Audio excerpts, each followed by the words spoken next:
Ora, sejam bem-vindos a mais um episódio do Fala Barato, um podcast da AFV, Associação Finance Valley. E estaremos cá, como estamos sempre, para falar sobre assuntos que tenham alguma relevância prática a nível financeiro ou que detalhem de alguma maneira novas tecnologias e que de alguma forma sirvam também para nós pensarmos um pouco e para se discutirem ideias. Portanto, o tema de hoje, por aquilo que nós falamos, são as taxas de juros, não é?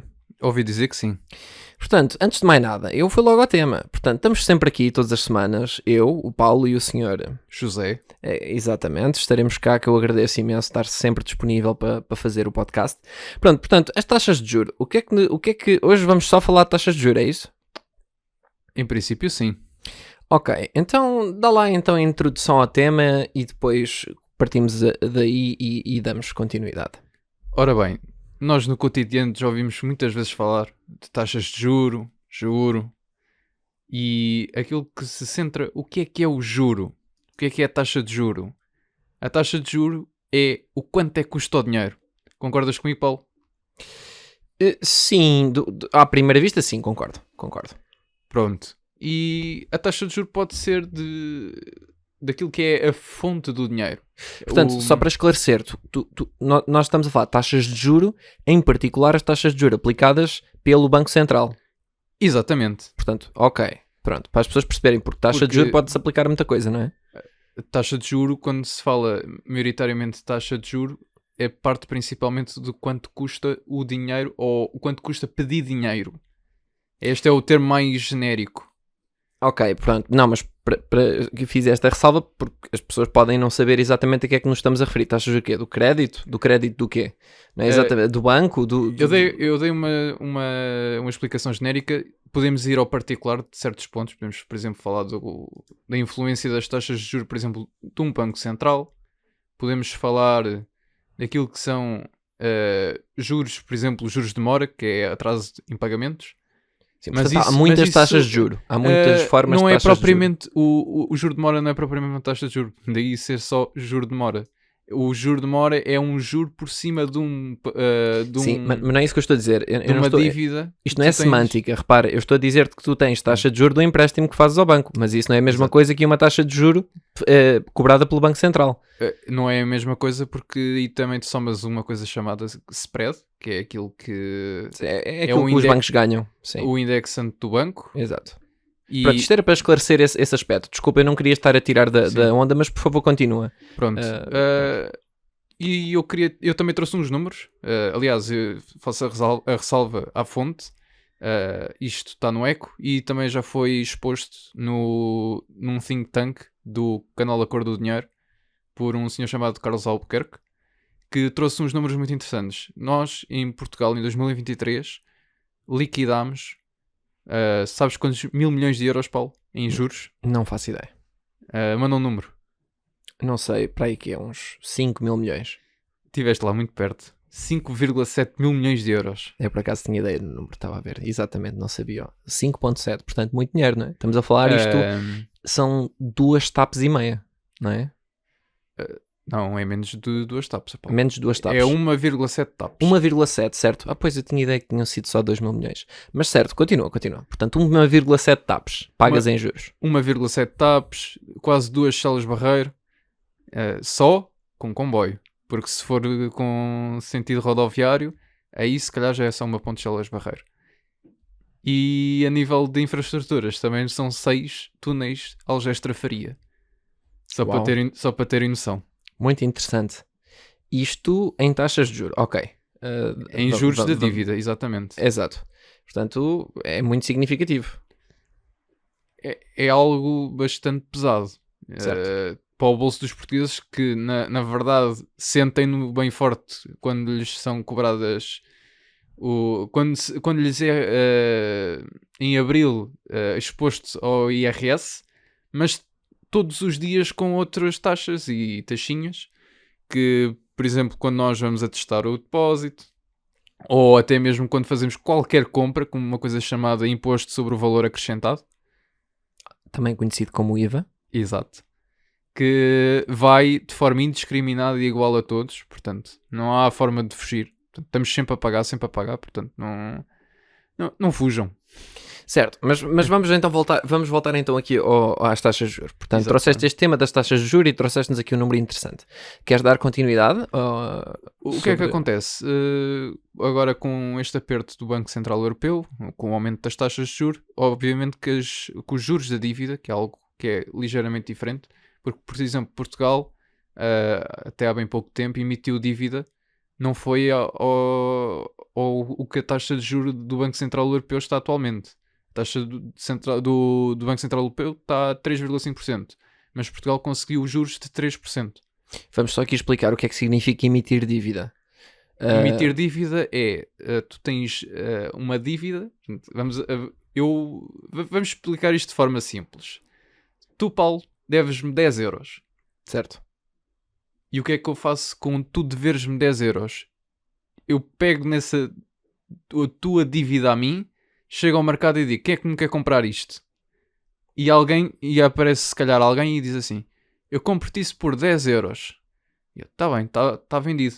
Mas essa pessoa agora que contraiu, que agora tem a minha dívida, aliás, a tua dívida para comigo, deixas de ter comigo, passas a ter com essa outra pessoa. Ok. E essa pessoa cobra-te juros. Ok, portanto, muito bem. Que é diferente dos certificados de aforro, é isso? É a mesma coisa, mas só que é do género. Quem está a contrair dívida são os portugueses para com o Estado português. Portanto, é o empréstimo dos portugueses para com o Estado português? Exatamente. Ok. E o que o Estado português está a fazer é a vender a sua dívida a outros mercados exteriores. Portanto, está a aumentar a dívida externa. Aliás, está a colmatar a dívida externa com dívida externa. Ok, muito interessante. Continua então. Mas isto é um mecanismo de financiamento muito mais complexo do que aquilo que nós estamos a explicar. Certo. Mas o que é interessante de entender é que, por exemplo, os certificados de aforro estão a 2,5%, mas o Estado português prefere emitir dívida a 3%, a 3,1%, a 3,2%, em vez de se calhar aumentar um bocadinho o certificado de aforro e o colateral da sua dívida estar no mercado interno e não externo. Isso é um bocado estranho, não é? Quer dizer, então espera lá, tu tens duas formas de amplificar. Primeiro, vamos falar de uma coisa, E buscar financiamento. Sim. E buscar liquidez. Portugal não é o Japão, não é? Por exemplo, a dívida do Japão, a maior parte tem a ver com os contribuintes do Japão que estão a... É uma dívida interna, não tanto externa. Exatamente. E eu duvido que Portugal tenha capital para conseguir sustentar o Estado português dessa maneira. Pronto, mas é muito interessante estar... Portanto, é preferível vender ao estrangeiro a dívida que tem. Portugal, interessante. Muito mais. Tens mais números? A juros maiores. A juros maiores, porque é a única maneira de conseguir. É interessante, não é? Como o próprio Estado se apercebe que a única maneira de realmente convencer alguém que tem a escolha de dizer não é dar condições que sejam apetecíveis. É do género. Então, mas porquê é que não dás esses 3% aos portugueses? Para eles meterem também lá o dinheiro e terem rendimento. Percebes? É a mesma coisa com os impostos em Portugal. Quer dizer, nós não temos hipótese. Nós não podemos dizer que não, somos cidadãos portugueses, temos que pagar. Mas tu optares por vir para Portugal, pagas 15%, ponto final. 15 ou 20, uma coisa assim, e não pagas mais nada. É muito interessante. Mas continua, pronto. Estávamos a falar e fizeste muito bem em explicar o que era realmente esta questão da dívida, taxa de juros, etc. Tens mais números para falar sobre estas questões? Eu fui buscar estes dados estatísticos do valor que nós pagámos no ano passado. E comparar um bocadinho com o nível de infraestruturas que nós estamos a precisar no país e que nós não nos envolvemos, porque temos que pagar juros. E isto para fazer entender às pessoas que os juros realmente pesam num orçamento. Não é uma coisa que se fala assim por alto, que os juros que é uma coisa que é só dar ali uns trocos e acabou. Não. Os juros pesam muito nos bolsos dos portugueses e quem compra casa sabe muito bem quanto é que pesa. Só para teres noção, numa compra de uma casa, por exemplo, de 300 mil euros, uma pessoa com um empréstimo a 40 anos, de 90% do valor, demora 7 anos e meio desses 40 anos a pagar juros. Faz sentido. Até começares depois realmente a pagar a casa. A pagar a casa, pois. Pois, realmente, pronto. Eu com as taxas atuais de Euribor. Com as taxas atuais de Euribor. Eu gosto muito deste tema porque é um tema que eu acho que toda a gente deveria dominar dentro daquilo que é não ser especialista em finanças, porque eu acho que as pessoas teriam uma sensibilidade melhor de como é que o sistema atual está construído e o quão bizarro ao mesmo tempo este próprio sistema é. Eu não sei se tinhas um plano específico na narrativa para trazeres este tema, é um tema muito interessante. Não, eu só estou aqui a expor números. Números. Eu não estou a fazer nenhum juízo de valor, simplesmente estou a mostrar em números, de forma simples, o quanto é que pesa as coisas no cotidiano. De forma prática, o que é Sim. que as pessoas de facto sentem na pele, não é? Para não estarmos só no, digamos, na área do éter, não é? Das ideias. Sim, não, é para fazer sentir às pessoas aquilo que pesa os juros, porque nós no noticiário do cotidiano que as pessoas apanham, os mainstream, não fazem este choque de realidade às pessoas. Falam dos juros, paga-se. Sim, é muito interessante porque, primeiro, falando mais, temos que falar primeiro, não vamos concordar nem discordar como é que as coisas são, vamos simplesmente avaliar como é que as coisas são. E eu não sou contra o não se pagar os juros. Pronto, tem que se pagar, ponto final. Agora a questão é, o que é que se andou a fazer nos últimos anos em que os juros estiveram praticamente a zero e não se andou a pagar dívida? Certo. Agora é que se lembraram. Isso é um juízo de valor, não é? Vamos tentar aqui fazer perceber às pessoas aqui um bocado o que é este sistema e de que modo é que é importante conhecer estas coisas. Portanto, não vamos fazer aqui juízo de valor se é bom, se é mau, o que é que se andou a fazer, mas vamos tentar fazer entender as pessoas de onde é que estas coisas vêm de onde, não é? Pronto, as pessoas se calhar não estão familiarizadas, mas como é que o dinheiro é criado? As pessoas acham se calhar de que o dinheiro foi criado pelos 10 mandamentos de Moisés, que é uma coisa que está escrita e intrínseca na matéria e no peso dos átomos e no número de Lavoisier. A questão é que não, isto é uma coisa assim um bocado inventada. Mas o que é que este sistema inventado nos diz? E como é que funciona? Funciona de que nós neste momento temos um Banco Central. Já tínhamos antes do euro, que era o escudo. Tínhamos o Banco Central, que era o Banco de Portugal. Agora temos o Banco Europeu. E é muito interessante porque as pessoas depois não entendem algumas incongruências, que é, aparentemente, durante a pandemia, foi possível imprimir dinheiro e pagar coisas. E as pessoas não têm noção do quanto dinheiro foi impresso durante Sim, essa altura. mas é possível imprimir dinheiro. Portanto, ninguém se lembra. Pera lá, então, mas se vocês conseguem imprimir dinheiro e pagar coisas, porquê é que eu pago impostos? Não é? Para quê? Porquê? Se eu consigo ir ao banco e dizer, olha, emite-me aí não sei quantas notas, pronto, está tudo, toda a gente paga, para que é que a gente precisa de impostos? Pronto, depois pronto, isto é um bocado bizarro este sistema. Então, as pessoas pagam impostos, que é para justificar, digamos que quase o imposto é uma espécie de acarreio daquilo que é este sistema artificial. É quase uma forma de justificar este sistema artificial, para dizer que não podemos simplesmente imprimir dinheiro do nada, não é? Pronto, temos que... Os impostos servem supostamente para manter o Estado, ou para manter a estrutura, a infraestrutura estatal. E a infraestrutura estatal depende de um dinheiro que é imprimido do nada, não é? Não tem nenhum backing. E eles têm então estas taxas de juros. E foi interessante, porque antes da pandemia não havia, as taxas de juros estavam praticamente zeradas. Aquilo estava muito, muito perto do zero, não é? E entretanto imprimiu-se dinheiro, não é? Pronto, imprimiu-se dinheiro. E de repente, porquê é que tivemos de aumentar as taxas de juros? Porquê é que o Banco Central Europeu teve de aumentar as taxas de juros? O juro serve para fazer aquilo que se chama queimar dinheiro. Mas porquê é que tem que se queimar dinheiro? Porque se andou a imprimir muito. E qual é o mal de imprimir muito? Estás a aumentar a procura. Exatamente. E ao estar a aumentar a procura e a oferta mantendo-se igual, o que é que vai aumentar? Uma coisa que começa em I e acaba em inflação. Inflação. Em inflação, não é? Portanto, aquilo que tu me estás a dizer, só para as pessoas perceberem. Portanto, durante a pandemia, no sistema com base nos bancos centrais, primeiro, portanto, o Banco Central não empresta dinheiro de borla. Portanto, ele cria dinheiro com dívida, não é? Portanto, exatamente. Esse dinheiro é dinheiro que aparece do nada, mas já alguém pediu emprestado. Vá-se pagar com esse mesmo dinheiro que se pediu emprestado.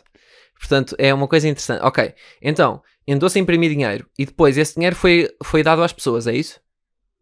Exatamente, eles ficaram paradas durante meio ano por causa de uma coisa chamada pandemia. Ok, uma coisa chamada medidas do governo, não é? Exatamente. Perante a pandemia. Ok, então, e o que é que aconteceu? Esse dinheiro foi colocado aonde? Dependendo do país da União Europeia, eles colocaram numa coisa que se chama Plano de Recuperação e Resiliência, maioritariamente. Certo, e isso foi usado para quê? dependendo de cada estado, houve certas medidas implementadas. Epá, assim vai ao assunto. Diz-me o que é que isso foi usado para quê? Para comprar E- coisas para quê? E em Portugal foi usado maioritariamente para alimentar a máquina do Estado. Ou seja, O plano de recuperação e resiliência está todos na net. Se Certo. vocês procurarem, eles têm exatamente os planos onde investiram. Investiram maioritariamente em infraestrutura, uma espécie de reforma para acautelar, se calhar, algumas coisas correntes que são gastos correntes, são coisas que, que seriam normais terem-se gasto nos últimos anos e que normalmente apertou-se o cinto, portanto, com austeridade, com cativações. E o que o PRR veio fazer foi colmatar essas cativações que foram feitas. E infelizmente não foi gasto naquilo que deveria ter sido realmente gasto, que é em infraestrutura. então e porquê é que isso... Estavas a dizer que depois de Mas isso foi uma escolha feita. Não tem nada a ver com a parte financeira, tem mais a ver com a parte política. Sim, mas não podemos estar sempre... Não podemos por isso. Não podemos ir por aí. Eu estou a dizer, para as pessoas perceberem, temos de fazer as perguntas, não é? Portanto, estás-me a dizer que se foi impresso dinheiro, não é? E foi, de facto, impresso dinheiro. E disseste-me que isso aumentou a procura e a oferta manteve-se. Em muitos casos reduziu. Ok, mas isso repercute-se no quê? Portanto, esse dinheiro foi impresso na Europa. Foi colocado onde? Foi colocado em pessoas. Estás-me a dizer que esse dinheiro... No início, com os layoffs, foi colocado nas pessoas. Portanto, sem elas trabalharem. Os layoffs é um termo muito bonito para dizer vais para casa, não precisas de trabalhar, que nós damos-te dinheiro sem teres de trabalhar. É isso? Exatamente. Pronto. E com isso significa que as pessoas, ao não trabalharem, podiam comprar coisas na mesma. Podiam comprar coisas na mesma e, para além disso, fazia diminuir a oferta. Porque Ou seja, estava tudo fechado, as pessoas não produziam. Ou seja, o que tu estás a dizer é, se eu trabalhasse numa fábrica que produz Volkswagens, vamos dizer assim, tipo a Auto Europa, de repente a Auto Europa para, não é? E de repente temos pessoas que ficam em casa a receber sem terem de trabalhar. E temos outras pessoas que também na Auto Europa pararam de produzir. Portanto, não se fazem mais carros durante estes 6 meses. E de repente as pessoas querem todas comprar Volkswagens. Significa que só temos o estoque que existe e não há mais, porque não se estão a produzir mais. Ou seja, significa que há duas opções. Ou as pessoas que se adiantarem compram todos os Volkswagens, ou então o preço desses Volkswagens aumenta, que é para dissuadir a maior parte das pessoas de conseguir poder comprar esse carro.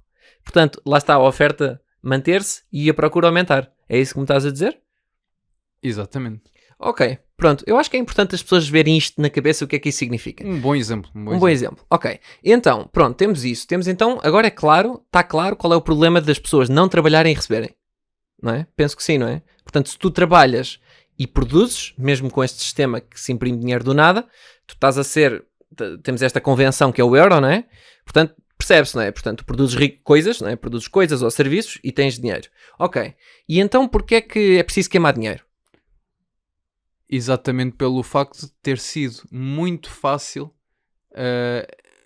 o ter dinheiro durante muito tempo. E isto foi alimentando uma bolha que rebentou numa coisa chamada inflação.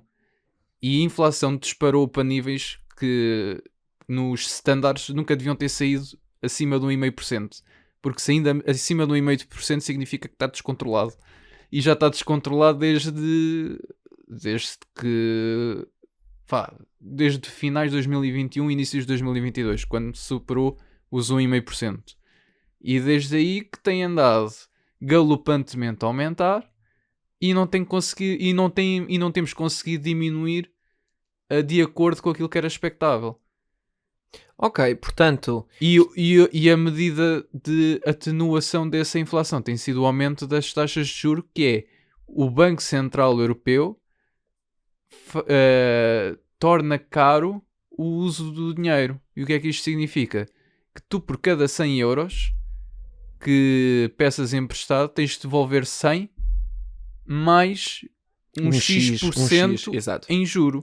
E esse X% em juro, quando o Banco Central Europeu recebe, queima. Faz burn. Exato, porque ele também criou do nada, ele está a tirar, portanto, está a tirar da circulação. Portanto, eles estão a fazer o contraciclo. Ou seja, em vez de incentivar as pessoas a comprarem coisas fazendo com que aquilo que é o crédito, não é? Exatamente. Seja barato, nós estamos a incentivar as pessoas a não comprarem coisas. Exatamente. Ok. E imagino que, acho que é percebível, de que terá de ser assim porque a única forma de fazer dinheiro neste sistema é o Banco Central. Ou produz ou tira de circulação, não é? Portanto, podemos dizer-te que esta história de irmos todos para casa e ninguém trabalhar só é possível porque temos este sistema. Só foi possível por causa disto. Pronto, porque senão, quer dizer, se A não faz maçã, eu não como maçã. Ponto final. Bom, continua a ser verdade no outro sistema. A questão é que dá a ideia de que parece que, não é? Que as coisas ainda se produzem. Eu gosto muito desta cena. Eu gosto que tu estás a responder de uma forma bastante objetiva às perguntas e de forma articulada, porque tem que ser assim que nós temos de ilustrar, porque isto não é fazer pouco das pessoas. Eu acho que as pessoas têm que perceber exatamente qual é a consequência disto. Que isto não é partidário, não tem nada a ver com o partido que está no poder. Quer dizer, e é uma coisa que me revolta um pouco, que é a história de muitas pessoas não perceberem de que há muitas afirmações que são feitas a nível político que são simplesmente absurdas. Ou seja, absurdas, não estão de acordo com a realidade. Por exemplo, quando há partidos que dizem que não vamos pagar taxas de juros, não vamos pagar a dívida. As pessoas não entendem de que não há escolha. A escolha é ou mantens este sistema ou pagas mais tarde e com mais juros. Não, e tens duas opções, não é pagas mais tarde com mais juros, podes ter a mesma. Não pagamos mesmo. Ok, então Portugal deixa de ter acesso ao crédito. Entras em default. Pronto, e agora? Não é entrar em default, quer dizer, tu até podes entrar em default, quer dizer, ou seja, este sistema que nos permite adquirir coisas deixa de funcionar para nós. E agora, como é que é? E depois fazemos o quê? Ou seja, é a decisão entre ou estamos conectados com a economia global ou não estamos. Na Venezuela imprimiu-se dinheiro. E claramente funcionou de uma forma brilhante, não é? Pronto, eu acho que é preciso as pessoas perceberem de que há ou seja, uma coisa é as pessoas estarem contra o sistema, e isso é perfeitamente legítimo. Pronto, mas para estar contra o sistema é preciso ter uma solução. Ou seja, não se pode é mais fácil mandar abaixo do que construir, não é? Pronto, eu acho interessante eu acho que é aqui onde as pessoas têm de fazer a sua pesquisa e têm de se colocar na perspectiva de eu quero me identificar com alguém que não identifica a solução para o problema ou simplesmente alguém que diz que isto não pode ser. A história isto não pode ser é a forma mais, digamos, preguiçosa de tentar chamar a atenção a um problema, porque isso não tens uma solução, não é? Pronto. Mas é muito interessante as pessoas não perceberem de que neste momento, devido aos erros que foram cometidos, mesmo a nível político, as pessoas estão a pagar o terem ficado em casa. Ou seja, esta história de vamos todos para casa, isto tem consequências e estamos a viver essas consequências. É a história de antes a barra de chocolate no supermercado custava 80 cêntimos, agora custa 2 euros. Isso é a consequência de termos todos ido para casa e estar a dar dinheiro às pessoas que não trabalham, não é? Vai ficar tudo bem. Vai ficar tudo bem, não é? Mais 3 semanas. São mais 15 dias, aliás. Quer dizer, 15 dias para achatar a curva. Exatamente. É muito importante as pessoas perceberem de que, em primeiro lugar, antes de qualquer análise ou vertente política, isto é como ao futebol, não é? Eu acho que antes de estarmos a apoiar qualquer clube, eu acho que temos de ver as regras do jogo.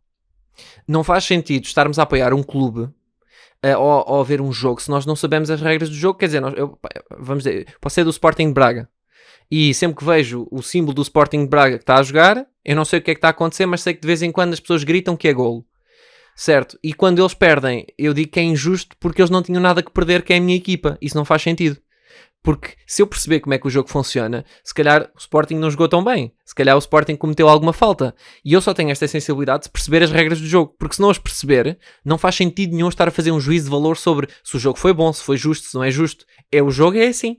Pronto, eu acho que as pessoas não entendem de que para poder ter uma opinião sobre o jogo é preciso perceber as regras do jogo. É preciso perceber que nós estamos no sistema europeu. O dinheiro que está em circulação é o euro. Esse dinheiro aparece do Banco Central Europeu, que é emitido como um set de regras, e esse dinheiro não é gratuito, é pago por todos nós.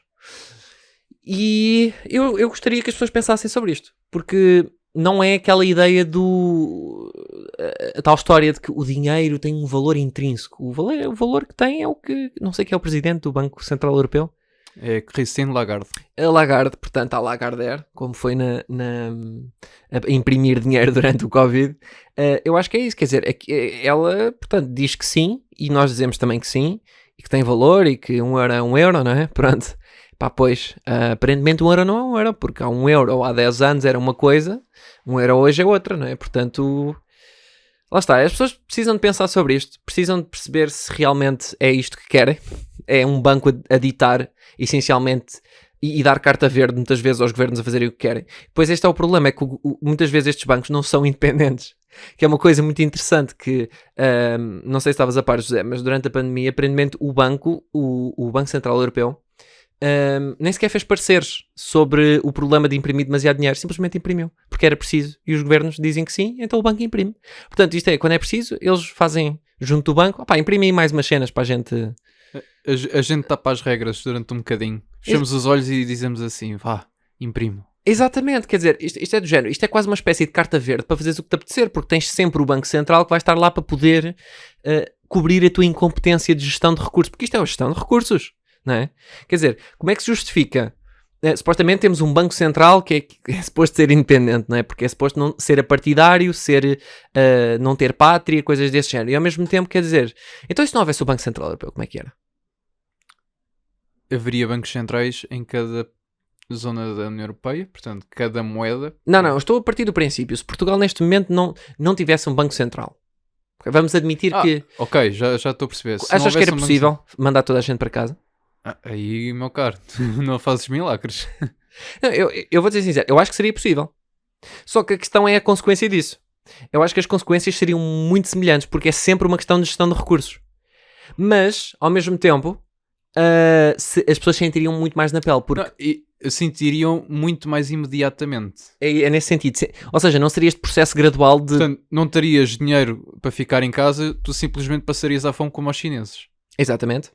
Mas pronto, duraria durante a pandemia, depois assim que as pessoas continuassem, começassem a produzir outra vez, as coisas voltavam ao normal. É que a nossa diferença para o que se passou na China foi que nós ficámos em casa e nós recebíamos subsídiozinhos. Íamos recebendo.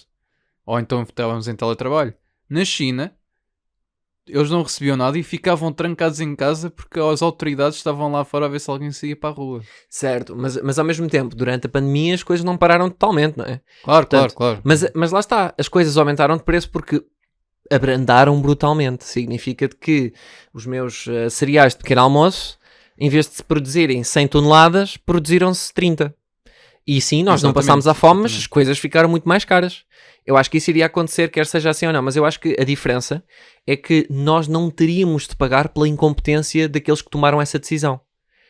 Ou seja, essa é aquilo que eu falo de carta verde, que é, quando as pessoas não percebem como é que o sistema funciona, significa que não te dá carta verde para distribuires a tua inabilidade de tomares uma decisão que vai impactar outras pessoas.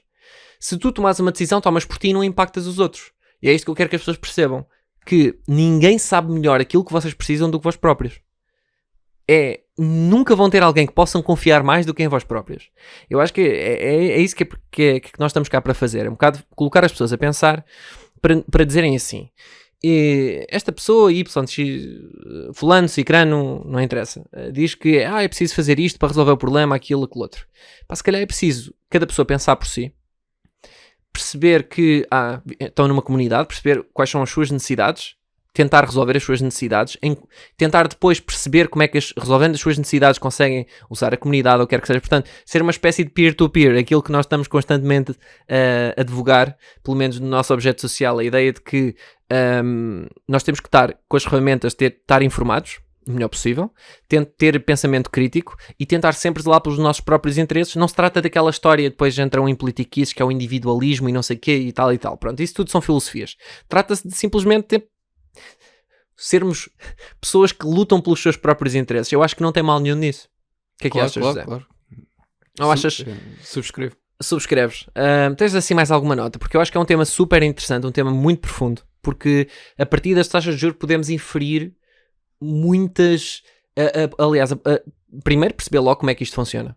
Segundo, dar exemplos muito concretos de como é que isto depois implica, ou seja, o seu conhecimento ou não, ou seja, como é que as pessoas condenam ou não determinadas ações a nível deste sistema e como é que se posicionam a nível desse sistema, porque, como sabes, José, muita gente fez dinheiro apesar destas políticas, porque anteciparam determinadas coisas que iriam acontecer e conseguiam inclusive aumentar o seu capital, não é? Os seus ativos. Portanto, saber estas coisas é importante. Eu acho que isso podemos também deixar para outro podcast. Claro. Last remarks, últimas notas. Tenham muita atenção, sempre que façam contas, tenham em conta os juros. Portanto, o juro é uma coisa muito importante de saber. Sempre que peçam dinheiro, muita atenção àquilo que vão pagar em juros. Isto é um aviso muito sério que eu faço, porque houve muitas pessoas que não tiveram em consideração durante os últimos 8 anos, porque nos últimos 8 anos os juros estiveram praticamente a zero, e quando as taxas de juros aumentaram por parte do BCE, porque isto não é sempre o tempo das vacas gordas, óbvio que quem esteve muito exposto à variação dos juros claramente sentiu uma diferença brutal a nível de empréstimos bancários, a nível de habitação, créditos pessoais. Só para teres noção, Paulo, um empréstimo à habitação de uma casa de 250 mil euros a 30 anos, tu passaste de uma renda mensal ao banco de 600 euros para quase 1000 euros. É muito significativo. Pronto. Isto só com a mudançazinha dos juros. Sim, por isso é que isto é para as pessoas perceberem porque é que de repente tem pessoas a queixar-se de que ó tio, que isto de aumentar 1% aumentou a minha renda em 200 euros. Não é? Porque esse 1% é 1% diluído em anos, não é? Exatamente. Pronto. É muito interessante, Zé. Este foi um dos temas mais interessantes que nós já falámos muitos temas interessantes. Apesar de ser se calhar um bocadinho aborrecido porque as pessoas taxas de juros, mas que é isto? Para que é que eu preciso saber isto? Quer dizer, qual é o interesse? Pronto, é a diferença entre, quer dizer, eu acho que isto até é importante num modo prático. Tu deste um exemplo que é, se imagina, eu tenho parceira e nós queremos comprar uma casa. Ok, se eu perceber como é que as coisas a nível económico estão, o que é que o banco está a fazer, o Banco Central Europeu, eu se calhar eu consigo colocar-me de uma forma, ou escolher a casa que vou comprar de forma a que eu comece se calhar a pagar um bocadinho mais e acabe por pagar um bocadinho menos. E eu acho que aquilo que aconteceu, aliás, eu tenho a certeza que aquilo que aconteceu durante estes anos todos pré-pandemia foi, isto o crédito está barato, compramos a casa que nos apetecer agora, depois logo se vê, vai-se pagando. Eu acho que não foi tanto por aí, foi pelo facto de terem escolhido a taxa variável porque lhes compensava mais na altura. Porque o juro fixo iria ser sempre um juro mais alto, mas fixo. Certo, mas se tu antecipares determinados problemas, por exemplo, Claro. A pandemia, não sei se estás a par disto, mas por exemplo, aquilo que foi a quebra no mercado da pandemia tem um nome, chama-se Black Swan. Basicamente é um evento que acontece de X em X tempo, não se sabe muito bem, e que não há maneira, aliás, a natureza desse evento é que não há maneira de o prever. Ao mesmo tempo, há formas de se perceber a sustentabilidade de determinadas coisas, ou seja, por exemplo, aconteceu isso nos Estados Unidos. Muita gente, antes da pandemia, comprou imensas casas com crédito com taxa fixa. E na altura a taxa fixa era mais cara. Mas o que é que eles decidiram fazer? Olharam para o balance sheet, ou seja, aquilo que estava a nível de ativos na Federal Reserve, que é a Reserva Federal, que é o Banco Central deles, e perceberam de que já havia um balanço em que a Fed teria, eventualmente, de aumentar as taxas de juros. Não sabiam quando. Então decidiram fazer, eu diria a gamble, mas gerir risco à medida que as coisas iam mudando, e então fizeram esses créditos nessas circunstâncias. Ora, o que é que sucede? As taxas de juros nos Estados Unidos aumentaram imenso, e eles têm créditos em casas com juros a 2%, mas a 30 anos, e estão a viver a vida. Ou seja, nem sempre, ou seja, percebendo, não estou a dizer que isto podia ser até um risco, ou seja, eles até podiam ter perdido dinheiro, mas a questão é que é para isso que serve a gestão de risco e saber estes conceitos.